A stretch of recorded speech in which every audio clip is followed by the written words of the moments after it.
Dreams, aspirations, success, and all those achievements. But what's most important among all of them is the journey itself. Hello to our amazing champion community. This is your handsome host, Vaibhav Nahata, and together we are in a journey of becoming champions. And in today's episode, the guest we have today is someone really damn amazing, one of the most amazing people I know, my mentor, my big brother, one of the persons I most am inspired by and aspire to learn from. It's Amun Thapadai. Amun Dai, a lot of hugs to welcome you to being champions. Thank you, Bhairav. And I was just thinking to myself, I should be the one interviewing you. You're such an inspiring and amazing fellow, but here I am on the other side, but I'll do my best. Thank you so So, much. champions, even before we start our episode, we have a wonderful link to learn. Great people have humility. You just saw that right now. You just saw that right now, and that's what you'll see for the whole of episode. I have been grateful to get mentorship from Amundai every now and then. There's so much of learnings I've been able to get. I created wonderful things just after I started learning from Dai. And in today's episode, it's going to be more of more of learning with fun. Okay. And that's what we do in being champions. So we have a lot of things to pick out from, a lot of things to learn from. Just to get you all introduced, Amun Thapadai runs sustodeal.com, which is one of the leading e-commerce website in Nepal. At the same time, he is a young, he's one of the icon we have in Nepal for the startup scene. He's doing all these wonderful works with Sustodeal in his philanthropic works and all those different companies that he's involved in. He is a wonderful mentor for young people like me and you possibly to learn from. Amundai, when we go ahead and talk about a lot today, before we go ahead, let us hear a little bit from you about Sustodeal itself. Sure, Bhairav. Thanks. So, still we're in the e-commerce space. So, I think 2011, when I just came back from States, one of the early issues that I had to face was market when I had to buy a pair of shoes. I ended up spending almost 7 8 hours in the market just looking for one pair of shoes, right? So, Right. that night it made me wonder, like, if it's just me or the entire nation who's going through the same problem. And I was very amazed to find out that it's not just me. I mean, in Nepal back then in 2011, anything that you had to buy, you had to spend hours and hours in the market, right? So then that was when I decided, e-commerce was something that's much needed, desperately needed in Nepal, and that's how we went about starting it. But luckily, I didn't know at the time, like Nepal just had 9% internet penetration. Had I known that fact, I probably would not have started, but I didn't know that. So it took me quite a while to educate the market, like to make people understand what e-commerce is. Even before e-commerce, like people had no idea about what internet is. So those were the primitive days and ages that was fun at the same time, but it was, like very daunting, and that's how we took off almost 9 years back. That is amazing to learn that you started Sastodil back then in 2011. But here's this questionable part when it comes to e-commerce, not just in Nepal, but I guess in the entire global scene. So even if you come to Viratnagar, you'll find 35 local e-commerce sites that sell things over Facebook and all that stuff. Every little village you go has their own little small and so many little e-commerce sites or e-commerce pages that are running over there. How do you take things from that little Facebook page to scaling it to be one of the largest, if not the largest e-commerce site in Nepal?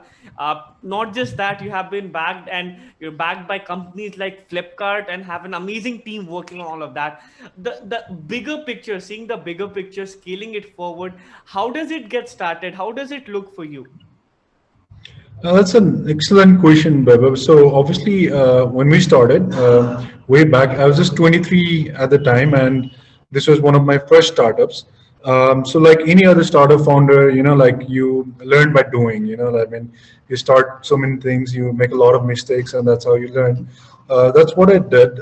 So I think that's the right way to scale. Number one, because you cannot scale just in ideas; you have to scale in failures as well, right? So the bigger the failures, the bigger the scaling opportunity. Second, but like if I had to look back and if there were anything that I could have changed, probably number one would be like getting rid of manual things as soon as possible. In Nepal especially, we try to take a lot of orders through Facebook and social media, which is much easier and much easier for the customers, much easier for the company as well. But then, I mean, you can take 100 orders a day on Facebook or Instagram, but if you have to deal with 10,000 orders a day, that's humanly not possible, right? Then you have 1,000 customer service reps. So I think, I mean, it's very obvious. One thing you need as early as possible in the business is how do you build up that systems and processes that allows you to automate and scale. So the first part of the process is to automate. So what can you automate? And the second part, once you automate things, once you automate departments, their process for automation, then it's very easy to scale afterwards. Wonderful, wonderful insights. Now we're talking about Sasto deal right now, but let's just take it a little further back. You were 23 when you started Sasto deal. Before that, you were just a student right there. But even when you're a student out there trying to study and learn, was there somewhere the entrepreneurship seed, burning from right there? Is there anything, to put in simple words, what were you doing when you were 18-year-old? Because most of our viewers are teen champions and they want to relate to you from that period of time. Well, I wasn't obviously as successful as you are, or as passionate or determined as you are back then when I was 18 or 19. But one thing from my early days, one thing, I mean, I don't know, it came very natural to me was, like my ability to critically think. So I remember back in my school days, or, like back in my early days, I did not just accept how things were. So I used to always question, like why these are this way.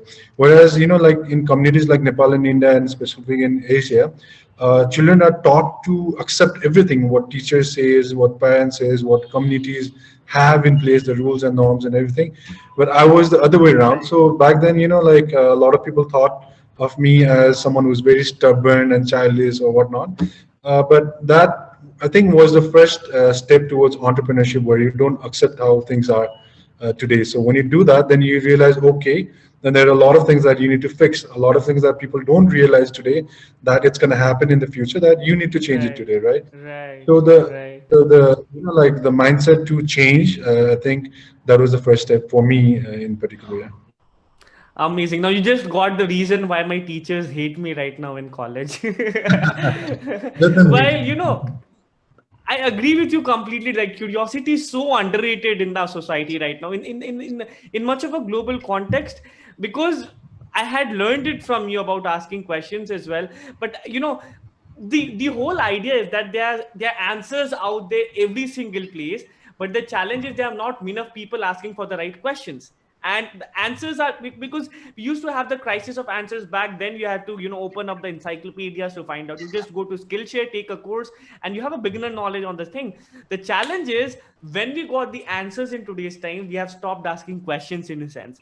So we'll go into that. But let's say, because every young person in school or in kindergarten is shouting, I want to answer, I want to answer, I want to question, I want to question. But gradually, as they go further, that curiosity is somewhere submerged, I would say that's the right term. The question is, again, how can curiosity be engraved again? How can it be born again? How can young people start questioning again? Because as you mentioned, that's where it gets started. Before even thinking about a company, thinking of how this problem can be solved is the first question, and for that we need curiosity. So how can that curiosity be installed? I think parents and especially teachers, they have a big role to play, because I am the one who kind of believes that education system today absolutely fails to produce like excellent leaders of tomorrow. It absolutely fails. I mean, the way we're studying in school, the way the courses are being taught, the way the students are being graded on their memory and not on their critical skill sets, that's absolutely wrong, right? So that's when the entire education system, including teachers and parents, they discourage people who question, they discourage people who ask critical questions, and they encourage people with good memory, who can memorize, like years of book and can answer like point to word on examinations. And that's how it has been for decades and decades. And I think that fundamental has to change now if we are to expect, like better leaders in tomorrow. I wish my professor sees that. This is not me saying this. This is Amundai saying this. Are you seeing that, ma'am? well, that's interesting. Well, Amundai, there's one specific that's really special I find with Sastodil and you. I have the privilege of knowing you from a few months as talking to you now and then. And one thing I find specifically awesome is the vision setting thing. Like you can see things from far ahead. You can see things forward. Like this is what we're gonna do. This is what we want to be. This is where we are meant to be. And they see it so well. Sometimes the place you want to be is the place you belong, right? How can people get started with thinking with more of a vision perspective rather than the instant gratification thing? Right. I think, I mean, there are obviously different strategies for different people, and obviously one wouldn't work for all the others. But for me, what has worked is the concept of forest over the trees, right? I mean, so as a leader, you have to be good at both. I mean, you have to be able to look at the forest from an eagle viewpoint, so that like you zoom out and then you look at the entire forest. You see where the rivers are flowing. You see where the Right. birds are, where the animals are staying. So you see a larger picture, and then at times you have to be inside the forest to talk to like the animals there, to talk to civilization there, to have a look at the details of the details. And so when you have both the viewpoint, then you're able to see like how things are and what will be there in the next future. That's one. I love Second that is attitude. yeah, I mean, so second, I think is like information.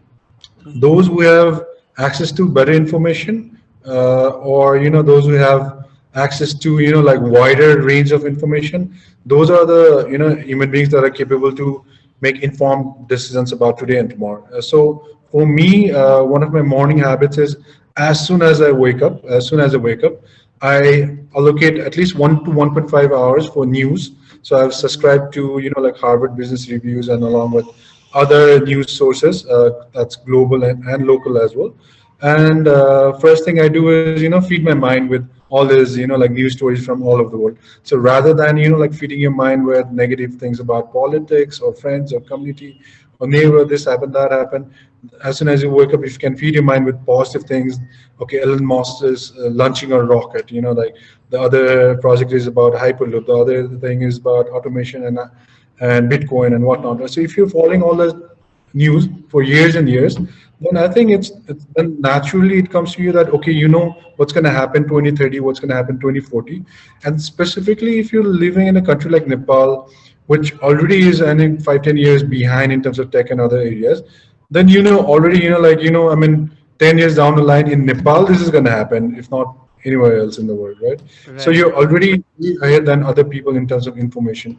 So your approach in terms of looking at the vision and going into the details and seeking information, and not just news, right? I mean, information can come from anyone, like me talking to you, although I mentor you time to time, but a lot of times like the things that I learned from you is absolutely fantastic. Like I wonder like where you get all that information from, how you take that forward. And that's a From learning opportunity for me as well. So I mean, anyone, 60-year old to an 18-year-old kid, like you can get information from anyone and just about everyone, right?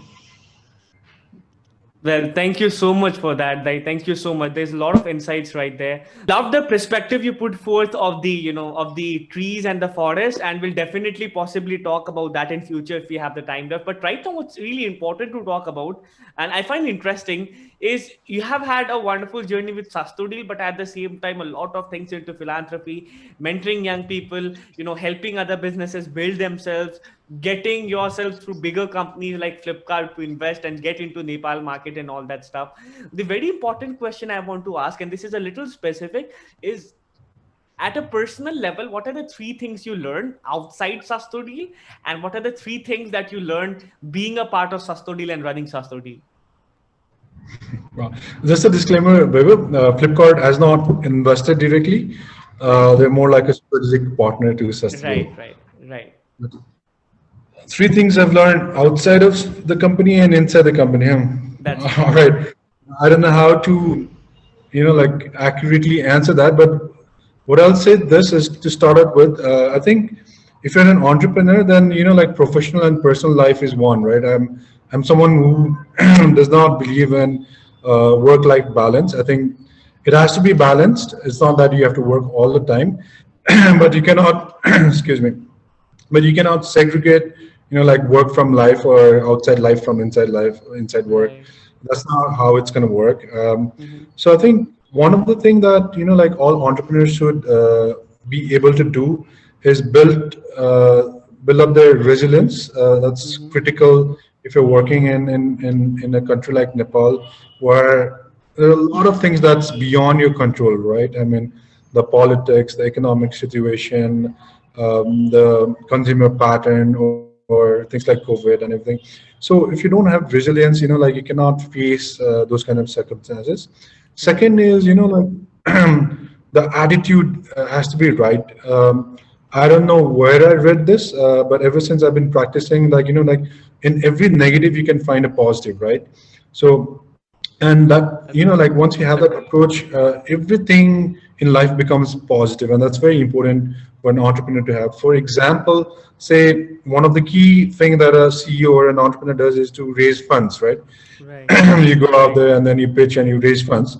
And what if you cannot raise funds? Then I see a lot of entrepreneurs that depressed and unhappy, and they all of a sudden they want to shut down the business. But if you look at it from the other side, if you're not able to raise funds, then on the good side, it means that you're not being diluted. You're raising funds and you're diluting your shares, and if you're not raising funds, then you're not diluted, right? So in Mhm. every Mhm. negative outcome, there is a positive thing, and I think, I mean, number one, resilience. Number two, the attitude. How you look at things has to be right. Mhm. Number three, I think one has to be able to be good at one has to be able to be very dynamic, I would say. Because if you're if I compare myself with any department owners, for department owners or a functional head, all they have to worry is about that particular function, and the decisions that they have to make day in and day out is related to that function. And like it can be 10-20% here and there, but more or less they know what they're dealing with, right? But for Right. a CEO and entrepreneur, like it's very dynamic. One time you're sitting at a meeting with your finance people talking about cash flow and projections and whatnot. The second Mhm. time you talk, I mean, right after that, you're meeting your legal people and talking about the company policies, the industry regulation, and whatnot. Third, like you're going outside and meeting an audience and giving a lecture. Fourth, you're coming back to an office, talking to an employee who wants to leave the organization and giving them a prep talk. Fifth, and then you're dealing with a technical guy, a CTO, I'd say, who's talking very, jargons all the time. Mhm. You're able to, like complement the discussions. So it's very dynamic, from technical to emotional to psychological to like being able to go out there as an audience, and a lot of things at the same time is happening in your own personal life as well, right?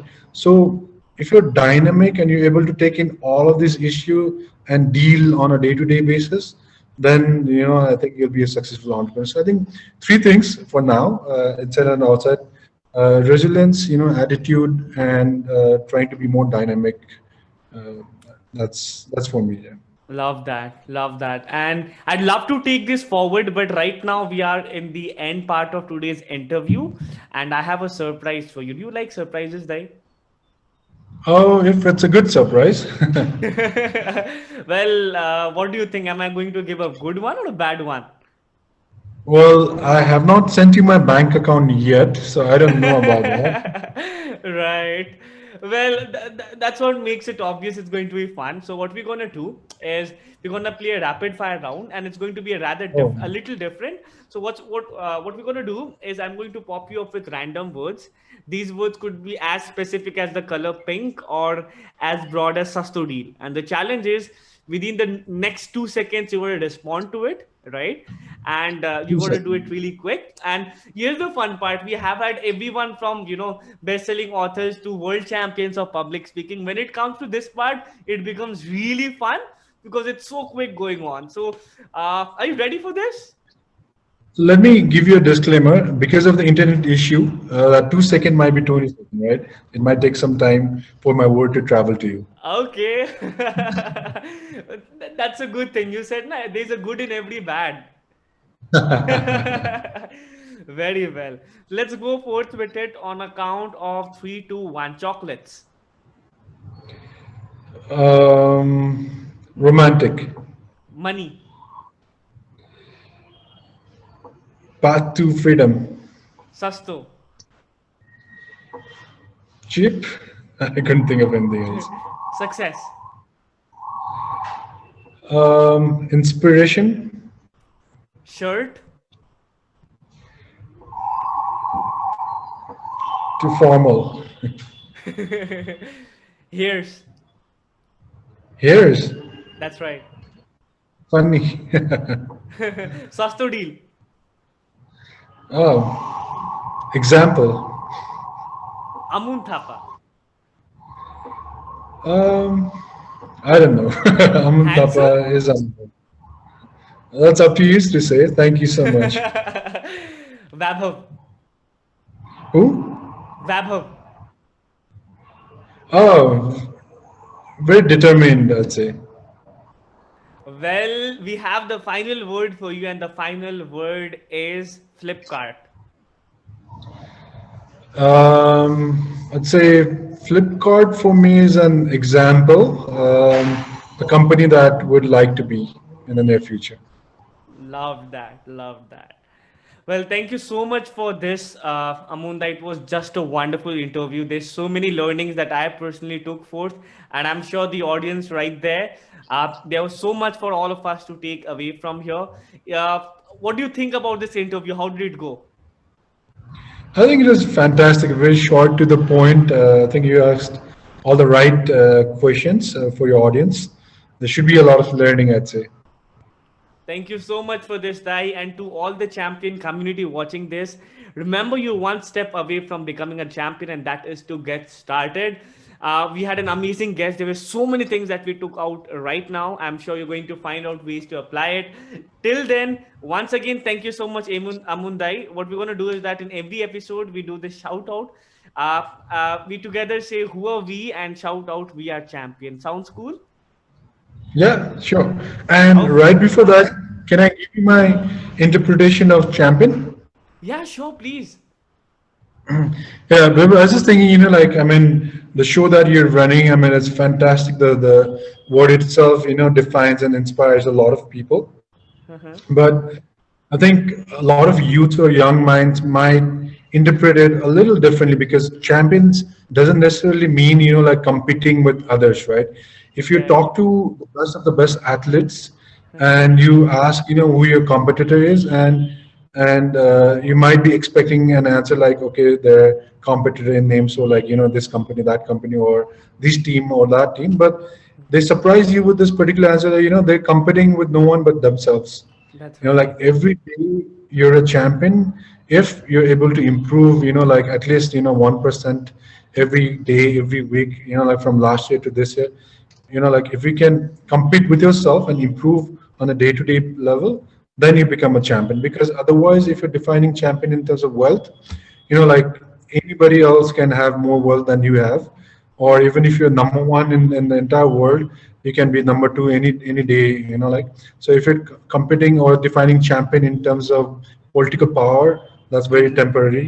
So there's no definition or dimension where you define champion other than yourself. So I think Love that. the champion in front of you, when you just look at your mirror and feel champion, because you're better than you were yesterday. Indeed, indeed, indeed. Thank you so much for that, Amundai. And all of us are in individual journeys. That was so important to learn. And just because Amundai is where he is today, we are getting started. Don't compare someone's chapter 10 with your chapter first. We all are in a wonderful individual journey, as Dai said. Until then, I'm so excited to see you yet again next week. Until then, remember you're a champion in your own way. And once again, thank you, Amundai, and bye bye, champion community. Yes, on the count of three, two, and one, who are we? We are champions. Oh, yeah. Thank you so much, Dai, and thank you so much, champion community. Bye bye.